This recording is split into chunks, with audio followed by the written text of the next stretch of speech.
Jóvenes, espero que tengan buena noche. Bueno, creo que ya tienen fecha para su cuarto parcial y la verdad es que el tema ya lo tienen hace rato. Espero que hayan estado estudiando para que puedan tener un mejor examen. Yo quiero, jóvenes, que entiendan de que errores ortográficos no les puedo hacer pasar un error ortográfico, porque quiere decir que yo también cometo errores ortográficos o no sé por último ortografía. Entonces, eviten cometer errores ortográficos al responder sus preguntas, porque pese a que tengan la respuesta correcta, pero con mala ortografía, ya no vale. Traten de ser explicativos y responder la pregunta. Si yo les pregunto cuál es su criterio diagnóstico, les quiero preguntar qué piensan ustedes que es el diagnóstico. No les estoy preguntando cómo fue ni qué se siente. Diagnóstico, es el nombre de una patología. Y si le pregunto una técnica, pues tienen que describir la técnica, no solamente decir se hace cirugía, le tienen que decirme, por eso en las diapositivas existen los nombres. Y cuando ustedes respondan un nombre propio de alguna técnica, pues tienen que escribirla bien, porque no es lo mismo escribir Galeazzi con E que escribir Galeazzi. Ustedes van a ver, si es que revisan los libros de semiología, que existen diferentes signos y síntomas, diferentes maniobras, y cada una se escribe diferente. No es lo mismo la triada de Celso que la triada de Paracelso, o en este caso la tetrada.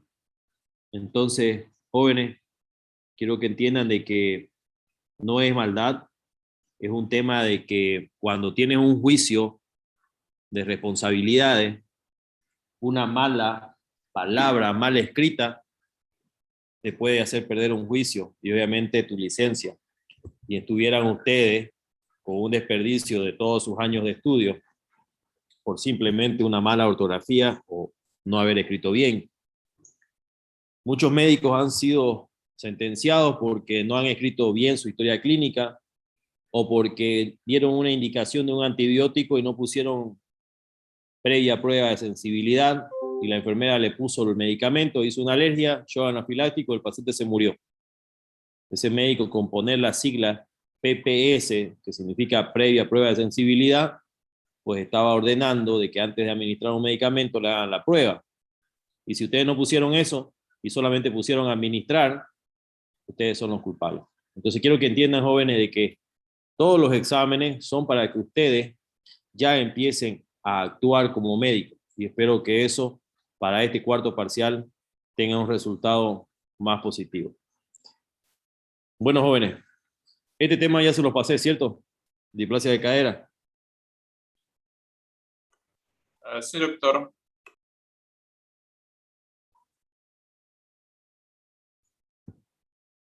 Este tema se lo pasé, jóvenes. Sí, doctor. No lo pasó. Perdón. Ya lo pasamos, ¿no? Sí. Ya lo tienen ustedes. Ya, muy bien. Entonces ahora vamos a entrar prácticamente de una manera rápida, pero específica. Displasia de cadera. Tiene que ver con lo que es la articulación coxofemoral, cíngulo pélvico, extremidad pélvica en su extremo proximal. La displasia de cadera antiguamente era conocida como luxación congénita de cadera. Es por eso que yo no les pedí el libro que llevan de Silverman, porque el libro de Silverman todavía tiene la definición de luxación congénita de cadera y eso ya es antiguo.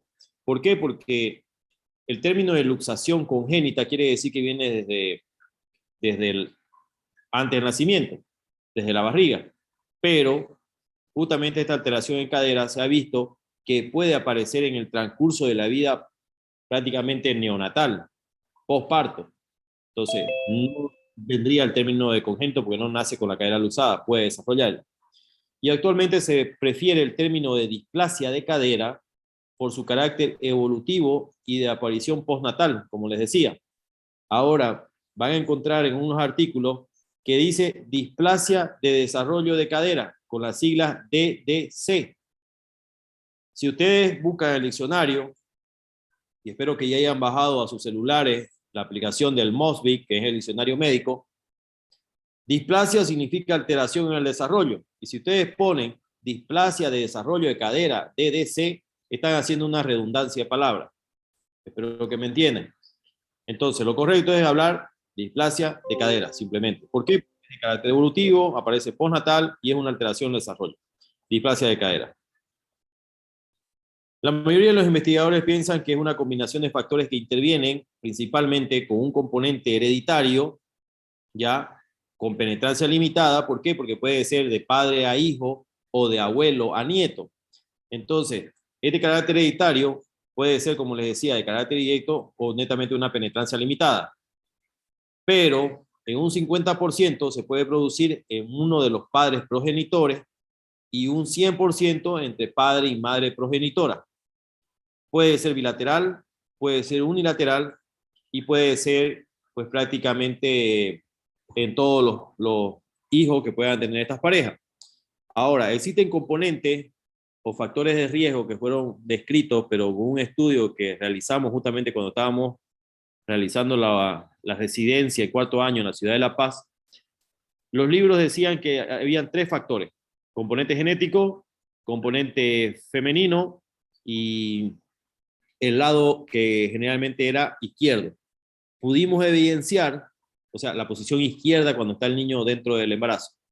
Pudimos evidenciar de que estos 3 factores no eran frecuentes en nuestro medio. En La Paz atendíamos casi 24 niños por día con displasia de cadera. Imagínense una alteración muy alta para una población. Estamos hablando que La Paz debe manejar por lo menos los 2-3 millones y que tengas 25 niños por día con displasia de cadera, pues una incidencia muy alta. Pero no se debía tanto a un problema genético, familiar, de sexo femenino o posicional.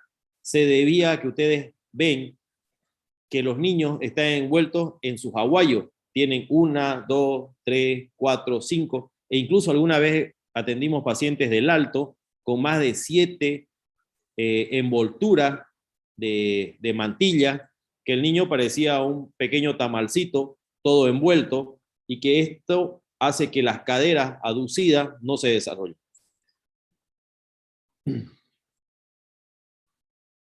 Vimos también de que se concordaba mucho con lo que se habla en los libros, que existen factores mecánicos como la posición en el útero. El niño, ustedes saben que en primera instancia no tiene las rodillitas flexionadas, las tiene extendidas, con los pies prácticamente hacia el pecho, las caderas en flexión extrema, los brazos abrazando las piernas y el niño encorvado. Y esto depende mucho a la compliance que puede tener el útero, porque hay úteros que son femeninos, por así llamado, o úteros infantiles, que no permiten que ese niño se pueda mover y quedan totalmente constriñidos. Ustedes saben muy bien cuando ya entren a ginecología que en el útero el niño puede tener una posición cefálica con apoyo izquierdo, con apoyo derecho, una posición podálica, o sea, estar de nalguita, ya sea con apoyo izquierdo, con apoyo derecho. Y esto tiene mucho que ver con el lado que el niño tiene apoyado y sobre todo visto en una situación pélvica, cuando el niño está en posición podálica, cuando está de nalguita. Y es más frecuente en el lado izquierdo. ¿Por qué es más frecuente en el lado izquierdo? Por la posición que tiene prácticamente las arterias ilíacas, la misma posición que adopta el niño en relación a la mamá, que se acuesta de ese lado izquierdo. La forma de envolver a los recién nacidos, esto fue lo que vimos en el estudio, y en los estudios vimos de que los niños que se encontraban con mantillas totalmente envueltos tenían este problema. Un favor, jóvenes, si alguien puede sacar una foto de captura, después me la envía, por favor, ya de la clase, para no estar grabándola. Sí, doctor. Luego, gracias.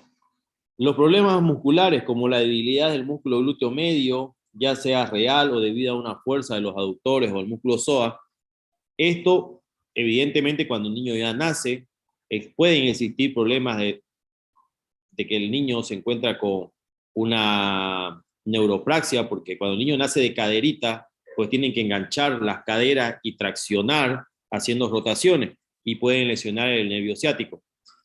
Pueden haber lesiones a nivel de médula espinal, evidentemente, como los mielomeningoceles, que es una falta de unión entre los cuerpos vertebrales y hay una protrusión de la médula espinal hacia afuera y evidentemente va a haber una lesión neurológica. Entonces, esta alteración neurológica también te puede dar una alteración en el desarrollo con un desbalance muscular que te puede luxar la cadera. Estamos hablando aquí de una alteración de la congruencia entre la cabeza femoral y el acetábulo. Es importante que cuando ustedes tengan el antecedente de que el niño tuvo, por ejemplo, en este caso, tortícolis o deformidades en los pies, como pueden ver ustedes ahí, un equinovaro o un paciente con pie talo, que es una verticalización del astrágalo, como pueden ver, pies en mecedora o pies en equino con esa aducción de 90 grados, como pueden ver en la imagen, siempre tienen que ir a buscar una alteración en cadera. Ya sea que tienen la displasia de cadera, evidentemente se va a ver la alteración a nivel de los pies. Pero si el niño nace y ustedes ven una alteración de tortícolis o prácticamente de un pie equino, cabo varo o un pie talo, vayan a investigar una lesión a nivel de cadera. Cuidado que puede ser pregunta. Muy bien. La exploración debe repetirse cada vez y hasta completar los 6 meses, ya que displasia de cadera, como saben, es una alteración en el desarrollo de carácter evolutivo, ¿ya? Y puede pasar inadvertido inicialmente y después de tornarse evidente. Generalmente, porque es importante que ustedes conozcan esta patología, porque como médicos generales ustedes van a salir a hacer atenciones a un centro de primer nivel, quiero decir, a un centro de salud. Y en los centros de salud, ¿qué les va a tocar? Atender justamente recién nacidos. Si bien no como un neonatólogo, pero van a tener niños que van a hacer sus controles dentro de los primeros 28 días, a los 2 meses, a los 4 meses y a los 6 meses. Y si ustedes no saben diagnosticar una displasia de cadera, pues prácticamente van a dejar que evolucione esa luxación, que prácticamente tiene consecuencias prácticamente discapacitantes, deformantes, limitantes, ¿ya? Y que son prácticamente irreversibles. Ahora, por eso le digo que cada mes y hasta los primeros 6 meses, ese niño, con los antecedentes que le acabo de mencionar, debería ser examinado en su totalidad. Datos clínicos. El dato clave en esta edad es la limitación de la abducción, o sea, el de separar ambas caderas. Generalmente la que se da cuenta de que su niño tiene una limitación cuando quiere abrir ambas caderas, como ven en la imagen, para cambiar el pañal, para asearlo, se da cuenta que una de las caderas no abre prácticamente, no hace la rotación externa, no hace la abducción, y es cuando consulta al médico. Y generalmente y normalmente, con las rodillas flexionadas, un recién nacido puede estar tranquilo y sin llanto, permitiendo que ambas rodillas toquen la superficie de la mesa exploradora simultáneamente. ¿Qué quiero decir? Así como en la imagen, si ustedes agarran las rodillas, así como están flexionadas, y hacen la rotación externa y la abducción y abren prácticamente, haciendo topar ambas caras externas de las rodillas a la mesa, vulgarmente llamado desgonzando, para que me entiendan, ¿ya? Pero haciendo esa abducción y rotación externa, tocando lateralmente las rodillas a la superficie de la mesa o en la cama, el niño puede estar tranquilo, pero cuando tiene una alteración en la anatomía de esta articulación coxofemoral por una displasia de cadera, pues el niño va a tener limitación, ustedes van a provocar el llanto, la incomodidad, y si hacen una fuerza mayor con reducción, pueden escuchar lo que ahorita vamos a ver como los signos que les voy a describir.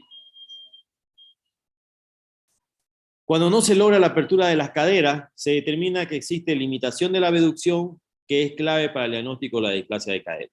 Otro dato importante es la asimetría de los pliegues. Ustedes van a ver que los niños que son regordetes tienen pliegues tanto en brazos como en extremidades pélvicas.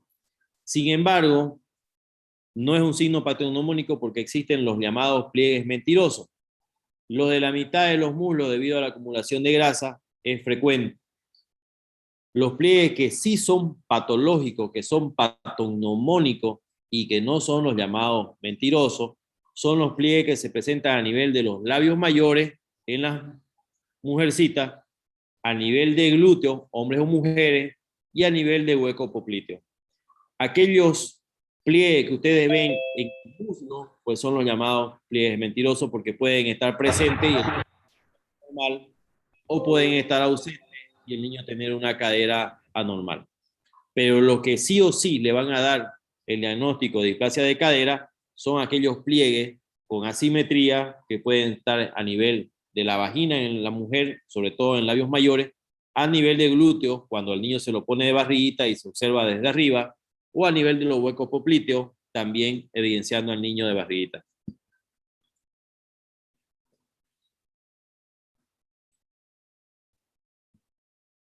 Aquí podemos evidenciar la simetría de pliegues. Quiero que vean la simetría de pliegue que puede existir a nivel de los labios mayores. Vean cómo este pliegue pues, prácticamente es más aumentado que el otro pliegue. La simetría a nivel de glútea, los pliegues a nivel de glúteos son en desnivel. Cuando existe acortamiento es el lado justamente que se encuentra luxada o alterada. Pueden ver en la posición suspendiendo las piernitas, tanto a nivel de los pliegues del hueco popliteo como de glúteo. En el caso del acortamiento en un desnivel, va a ser el lado afectado. Como pueden ver, miren, no existe pliegue, bueno, en este caso existe un pliegue a nivel del fémur, dos pliegues a nivel del fémur y el lado alterado. Si ustedes a este niño le dan la vuelta a esta situación, pues van a encontrar el acortamiento de la extremidad por la luxación. Si esta articulación está luxada hacia arriba, pues va a tener una extremidad acortada. Lo mismo, no va a haber los pliegues por este acortamiento. Lo mismo, este pliegue es más descendido y este más acortado por esta situación de luxación.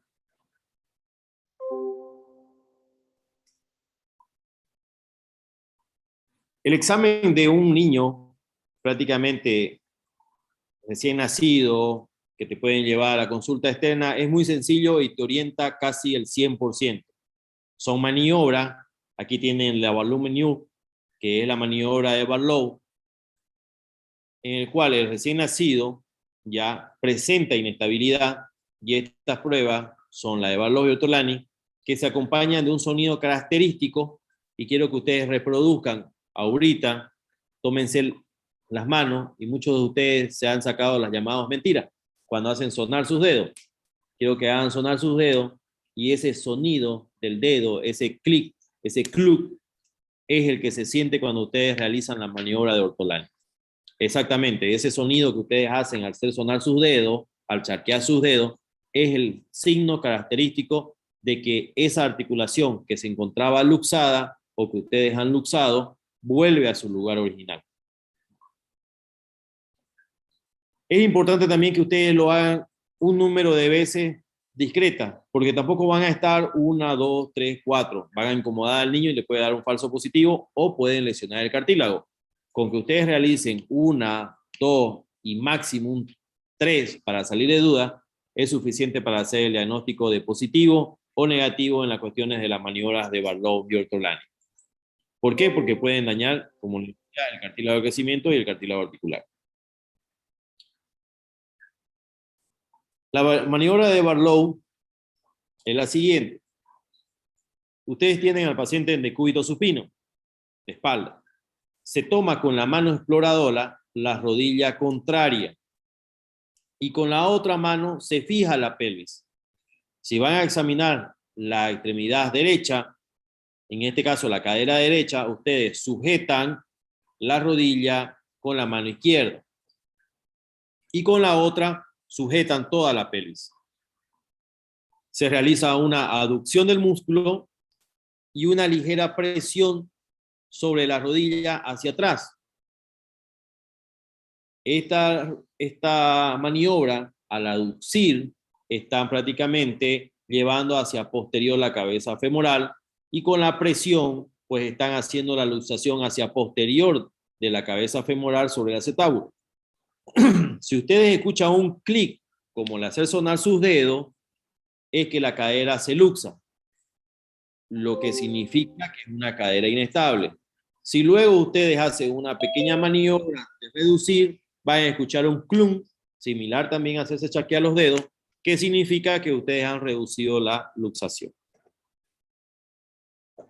La maniobra de Ortolani es similar a la anterior, pero con los dedos índice y dedo medio de la mano exploradora en la cadera contraria y sobre todo apoyados en el trocánter mayor de la cadera que van a explorar, en este caso la cadera derecha, ustedes con el dedo índice izquierdo, el dedo medio izquierdo sobre el trocánter mayor, realizan una presión al mismo tiempo que realizan una abducción, hacen una rotación externa, abren al niño, están en la rotación y hacen esta presión con el dedo índice y dedo medio y prácticamente esa cadera, si estuviera luxada, se escuchará un chasquido de reentrada.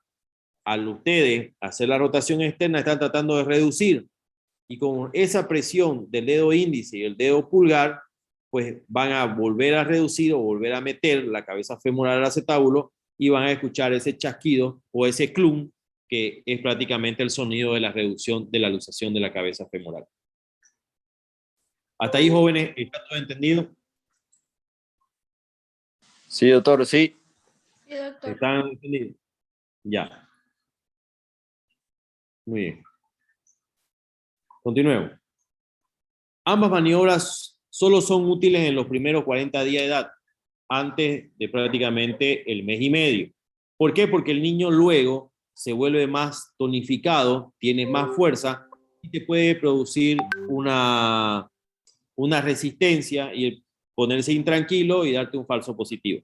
Es ideal que lo realicen en menor de un mes, en este caso neonato de 28 días. La asimetría en la longitud de las extremidades es útil cuando la alteración es unilateral. Muchas veces es bilateral y pareciera que ambas extremidades son de la misma longitud. Muy bien. En extensión de las extremidades inferiores se observará un acortamiento del lado de la cadera displásica y sobre todo luxada. Como les decía, un acortamiento que se verá en el pliegue con ensanchamiento de uno de los trocánteres. Si ustedes hacen un cuadrante y pueden medir la distancia entre el pubis y el trocánter mayor, verán de que en la cadera luxada se encuentra desplazado hacia la derecha y ascendido. Y el acortamiento significará que hay una luxación, como les explicaba. Existen otros métodos, por ejemplo, con las rodillas flexionadas y los pies apoyados sobre el mismo plano, en este caso la mesa, de preferencia que sea una superficie rígida o sólida, se observa la diferencia de altura en ambas rodillas, lo que se conoce como el signo de Alice o Galeazzi positivos. Quiero que vean bien los nombres. Un consejo, si ustedes están estudiando y quieren recordar el signo de Alice, pues escríbanlo, no lo estudien ni lo miren, escríbanlo en una hojita aparte, signo de Alice, signo de Galeazzi. ¿Qué significa? Como no sé si alguna vez les enseñaron a estudiar con tarjetas de estudio o notas. Así tienen que estudiar, jóvenes, para que no se olviden. Muy bien, continuemos. Muy bien, vieron la parte clínica. Ahora lo interesante en radiografía. En una radiografía, pues ustedes pueden evidenciar que existe un hueso inmaduro, espacios, falta de uniones, y esto porque evidentemente no se ha terminado de osificar.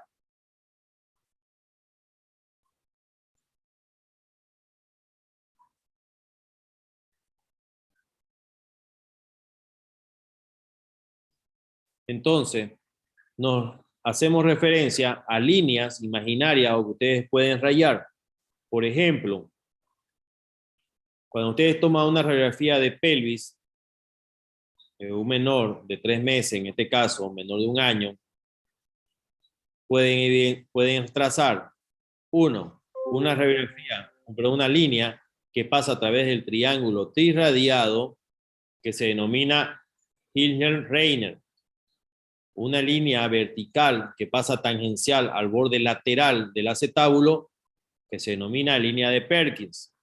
Con esta línea de Perkins y la línea de Hilgert-Reiner tenemos un cuadrante que se denomina cuadrante de Overdown o cuadrante de Putty, que pueden tener un cuadrante superointerno, superoexterno, inferoexterno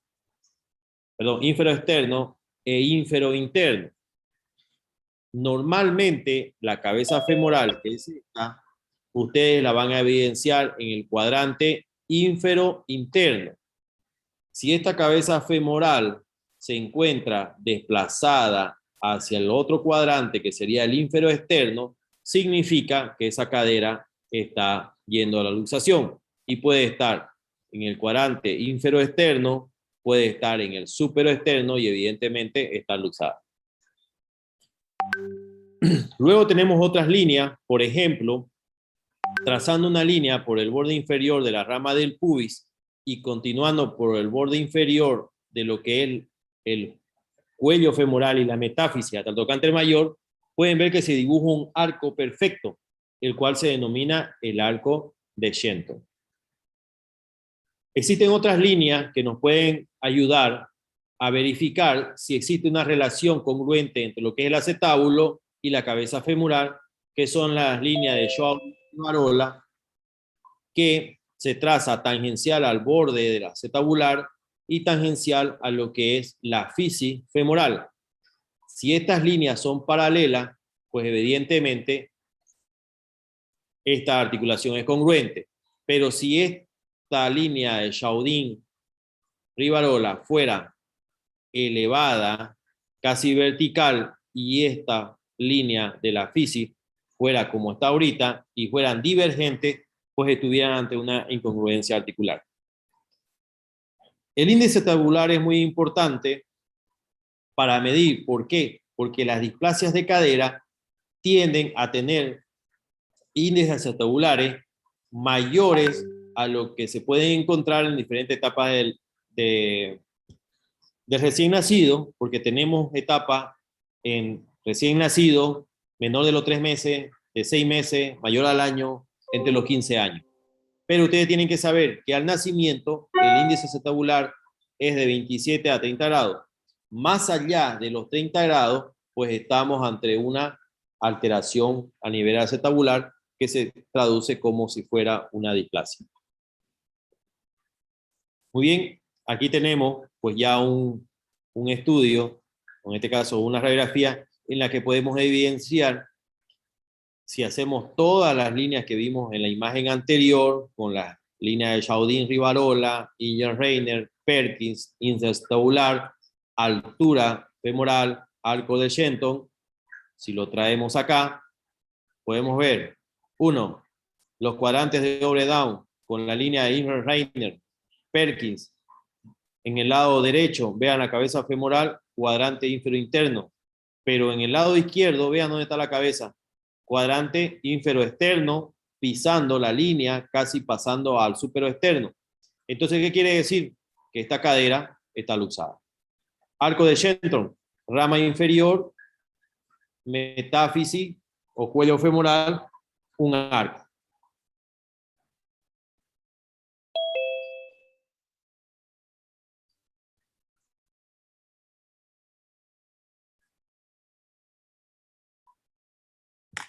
Y si pueden ver el lado izquierdo, el mismo arco de Shenton, pues parecen las alas de una gaviota, que incluso se llama signo de la gaviota, ¿ya? Pero vean esta disformidad a diferencia de la ósea. El índice acetabular, si ustedes lo midieran, no sobrepasa los 30 grados, pero en el lado contrario, miren, casi verticalizado. Entonces, esta cadera tiene el diagnóstico de displasia de cadera con luxación de la cabeza femoral. El tratamiento es sencillo. Como es una alteración en el desarrollo y como los niños son como pequeñas plantitas, que si ustedes tienen un árbol, un pequeño tronco y empieza a inclinarse, si ustedes le ponen un soporte, esta rama se empieza a enderezar. lo que es el signo de la ortopedia. Y en este caso, los factores de riesgo a nivel de cadera es la abducción y la unión de las extremidades. Y lo que hay que hacer es separar, abducir y rotar. Entonces, aquí entra en acción la rotación y la abducción, que lo consigue el arnés de Pavlik. Este arnés que viene sujetando al niño desde el tórax levanta y flexiona las caderas haciendo una ligera rotación externa y que es útil de los 3 a los 6 meses. Esta abducción y rotación externa hace que moldee la cabeza femoral dentro del acetábulo. Pero si este niño tiene las piernitas juntas, pues esa cabeza femoral no va a moldear al acetábulo y va a terminar luxándose. Luego del tratamiento del arnés de Pavlik, pueden continuar con la férula abductora de Felka, que es un cojín prácticamente semirrígido en el cual el niño tiene la misma posición. ¿Por qué es muy frecuente que se dé en el lado del occidente, donde los niños son envueltos y desarrollan displasia de cadera, e incluso pareciera ser un tema cultural, racial, pero es que no se da acá en nuestro medio? Si ustedes se dan cuenta, en la avenida 27 de Mayo, ¿qué es lo que pueden ver? La madre india y el niño, ¿cómo se encuentra en la madre india? A ver, jóvenes, ustedes que pasan por ahí siempre. ¿Dónde está? Empalcado en la cintura de la madre. Algo así. ¿Cuál sería el término correcto? No empalcado. ¿Cómo lo dirías? Que no suene tan rupestre.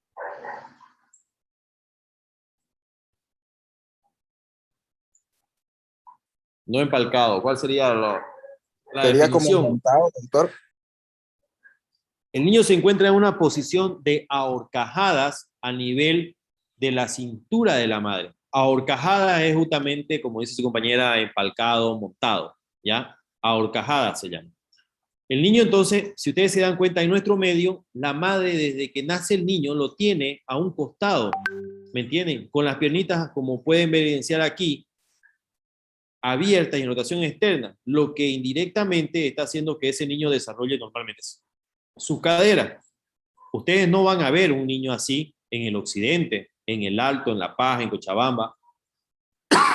En Tarija no van a ver un niño así. Y es donde justamente existen muchos niños con displasia de cadera. En el oriente, por esta costumbre que tienen las mamás de ponerlo a horcajadas a nivel de la cintura, el niño mantiene esta posición y desarrolla normalmente su cadera. Eso como un dato cultural. Bueno. Vean cómo es la evolución. Este es un niño de 4 meses en el cual, vean, sus acetábulos casi verticalizados. Podemos ver un vestigio de lo que es la osificación de la cabeza femoral. Generalmente la cabeza femoral empieza a osificarse, empieza a aparecer esta pequeña sombra a los 8 o 12 semanas de haber nacido. Quiere decir que a los 2 meses ya ese niño debe presentar estas cabezas femorales, pero cuando existe una displasia no se va desarrollando. Ese es otro signo, la ausencia de la osificación de la cabeza femoral. Entonces se le empieza a realizar el arnés de Pavlik mañana, tarde y noche durante un mes, realizando controles, y en el cual se puede evidenciar de que empieza a moldear, miren, de ser verticalizado, ya empiezan a ver un acetábulo convexo, horizontalizado, y empiezan a aparecer las cabezas femorales. Continuamos con el tratamiento prácticamente y pueden evidenciar que los acetábulos se encuentran horizontalizados, con convexividad y con cabezas femorales mucho más evidentes que cuando se inició. Un control prácticamente ya casi a los 24 meses, 2 años, pueden evidenciar cabezas femorales totalmente esféricas, cavidades acetabulares evidentes, tanto con borde anterior como borde posterior, y significa que el tratamiento fue exitoso. Bueno, jóvenes, espero que puedan repasarlo, leerlo ahora en la noche de nuevo.